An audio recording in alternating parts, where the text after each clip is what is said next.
Hi, I'm Jingru Su. My student number is 3407997. Today I'm talking about the company background. ONE.TEL was one of the biggest corporate collapses in Australia in 2001.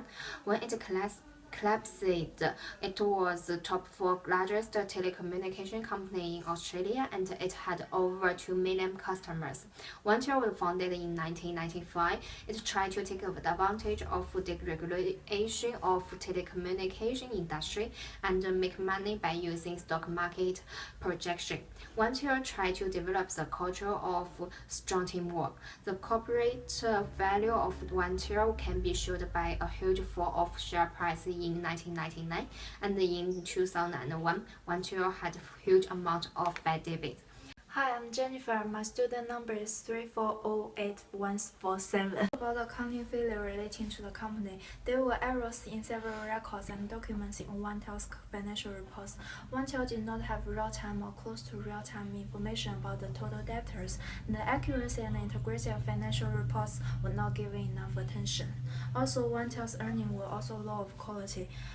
ONE.TEL had high accrual components in its earnings. Since accruals are subject to management manipulation, high proportion of accruals in earnings will normally indicate low quality of earnings.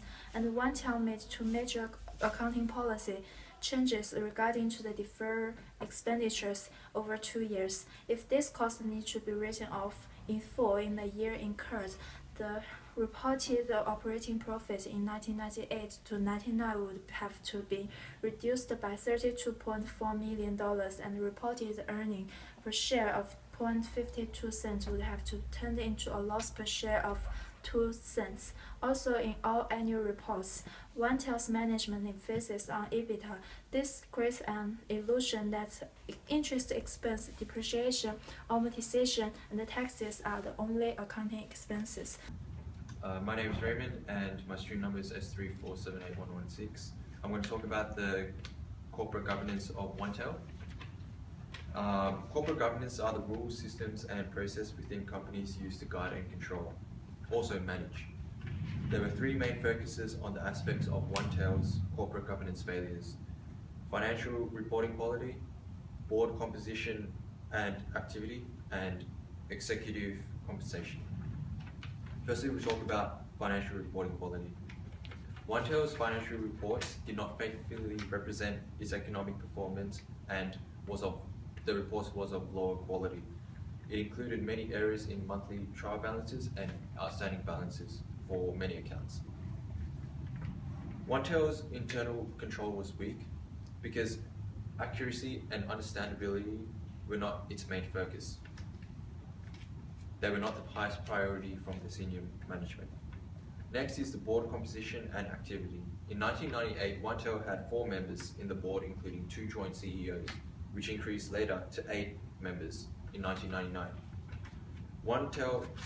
The board chair did not always preside over the board meetings.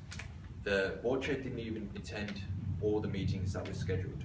This caused the CEO to hold the meetings and caused him to have excessive influence on the board. Lastly, executive compensation.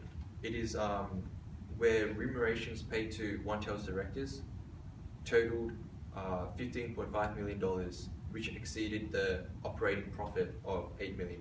In other words, the directors were getting paid too much. The link between senior management compensation and ONE.TEL's performance appeared to be very weak. Firms with weak paid performance links are more likely to collapse.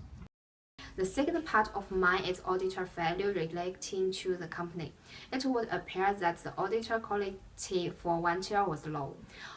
Auditor quality is deferred on 2 dimensions. One is the auditor's trait to issue a going concern opinion. The second one is the level of abnormal profit in earnings.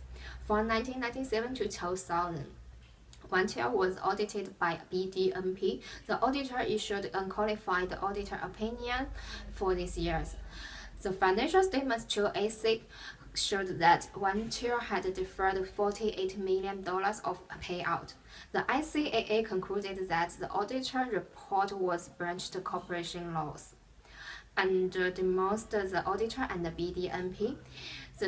In January 2001, ONE.TEL changed the auditor who complained that the provisions of ONE.TEL for bad debits had been too low. Furthermore, ONE.TEL purchased a lot of non-auditor services from external auditor. I also talk about the overall critical analysis and wrap up the discussion.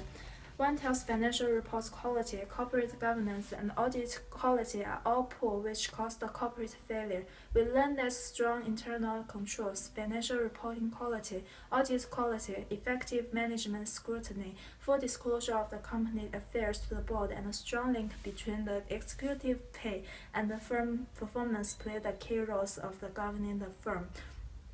Also, it is less likely to detect firm problems when there is a dominant CEO.